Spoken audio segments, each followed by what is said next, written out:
Hey guys, what is up? Joe here, back at it again with another tech review video. Today is gonna be a very special episode because I not only got one, but two camera gears to review. Introducing the two newest gimbals from DJI. The DJI RS2 and the DJI RSC2. So, let's not waste any more time. Let's go!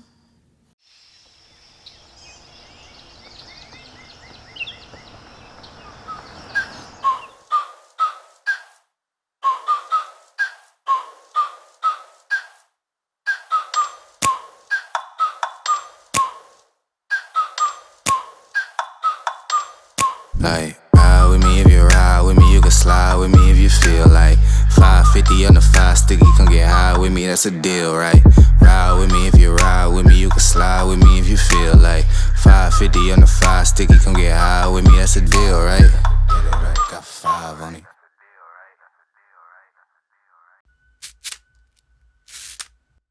Alrighty, the DJI RS2 is the bigger brother, more expensive, and can handle a heavy payload of 4.5 kilograms.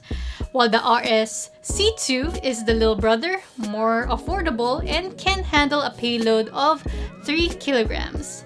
They both pretty much support most mainstream cameras and lenses in the market. Now, the main thing that I noticed while playing around these two gimbals is that DJI focused on making these two easier to use, easier to balance, and the weight is much lighter than most gimbals in the market. I mean, believe me, I've handled different gimbals. It's not fun to shoot when you get easily tired. The gimbal is not cooperating with you, like it has a mind of its own. And of course, the process of balancing is so tedious.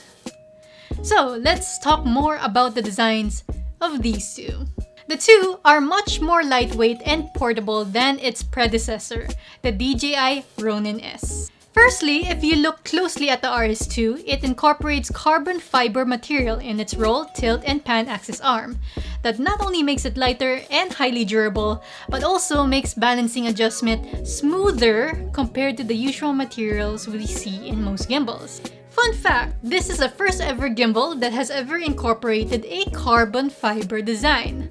On the other hand, the RSC2 uses a foldable design that makes it easier for creators to carry the gimbal anywhere, and also has a more comfortable holding experience rather than to keep holding it in an upright position. I was able to compare these two with the older DJI Ronin S. By the physical appearance itself, you can see a significant difference from the newer versions. The two are more portable in terms of size and even their carrying cases. I find the new cases cute because it's much compact and it doesn't look like you have an expensive equipment inside. The case is splash proof and has a lot of slots to keep your gears and accessories organized. Now, here is one of the features of these two that I enjoyed so much. Its locking mechanism. This new feature just makes balancing much easier for the user. How it works is that each axis has a locking mechanism. All you have to do is lock each axis and unlock one axis at a time while you're balancing each axis. In addition to balancing for the RS2, it has a knob adjustment to give a small micro adjustment because sometimes we tend to over-adjust while balancing. When it comes to the mounting, DJI makes mounting your camera even easier. The gimbals uses dual layer mounting plates, which has a Manfrotto and quick release Arca Swiss plates. With the locking mechanisms and mounts, the user can easily go gimbal mode to handheld or vice versa without even going through the tedious balancing process again. I so love DJI for making this happen. Thank you. Another awesome design that DJI did is the placement of the focus wheel. The thing about focus wheels in gimbals these days is that they place it around the side of the gimbal, which requires you to let go of one hand from the grip in order to control the focus. DJI placed it in front of the grip so that your finger can just reach it and you don't need to let go of one hand for better handling. Both gimbals have an intuitive menu system.